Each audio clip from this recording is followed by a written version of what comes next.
கோபிநாத்துக்கு துளியளவும் வெக்கம் இல்லை அப்படிங்கிறத பல தடவை நமக்கு நிரூபிச்சிருக்காங்க. இப்பயும் அதான் நடந்துகிட்டு இருக்கு. அப்படியே திருப்பி பாக்கியா கூட ஒட்டிக்கலான்னு பார்க்குறது, அப்படியே மையும் நீயும் இங்கே பாருங்கங்கிறது, முடிஞ்சால் ரெண்டு ஒன்று மனைவி அப்படின்னு சொல்லிட்டு ஒரே வீட்டில் இருந்துக்கலாமா அப்படின்னு யோசிக்கிறது அப்படின்னு எல்லா கேவலமான அருவறுப்பான காரியங்களையும் அவர் செஞ்சுக்கிட்டு இருந்தால், அதை விட கேவலமாக வாயை திறந்தாலே பொய்யின்ட்டு சி அப்படிங்கிற மாதிரி ஒரு ஆளாக தான் ஈஸ்வரி இருக்காங்க.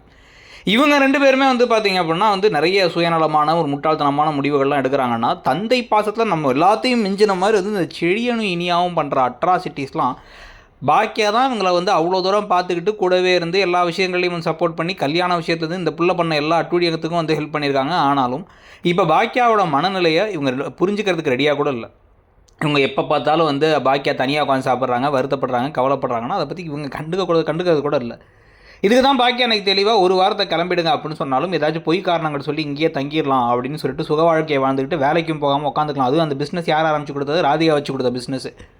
அதுக்கும் போகாமல் உட்காந்துக்கலாம் வீட்லேன்னு ஒரு பார்த்துக்கிட்டு இருக்கும் பொழுது இந்த சமயத்தில் கரெக்டாக டக்குன்னு உள்ளார பாக்கியா உள்ளார பூந்து ஒரு தடவை சொல்லிட்டாங்க, அப்படியே ஒரு போல். அதனால் இப்போ போலீஸை கூப்பிட்டு வந்துட்டு ஏற்கனவே ஒரு மேலே கேஸும் இருக்குது, அது மட்டும் இல்லாமல் என் வீட்டில் உட்காந்துட்டு போக மாட்டாரு, இதுங்கெல்லாம் சப்போர்ட் பண்ணுறாங்க அப்படின்னு கூப்பிட்டு வந்துட்டா, என்ன நினச்சிட்டு இருக்க பாக்கியா அப்படின்னு கற்றுனா, அவர் கூட போனோன்னா நீங்கள் கிளம்பி அவர் வீட்டுக்கு போய்க்கிங்க. இது அவர் வீடு இல்லை, இது என் வீடு. என் வீட்டில் உட்காந்துக்கிட்டு நீங்கள் எல்லாம் கொஞ்ச நாளைக்கு ஏதோ பாவம் பார்த்து நான் மனிதாபிமானம் பார்த்து விட்டேன், இதுக்கு மேலாம் பார்த்தா என் வாழ்க்கையே நிம்மதியாக இல்லாமல் போயிடும் போல்.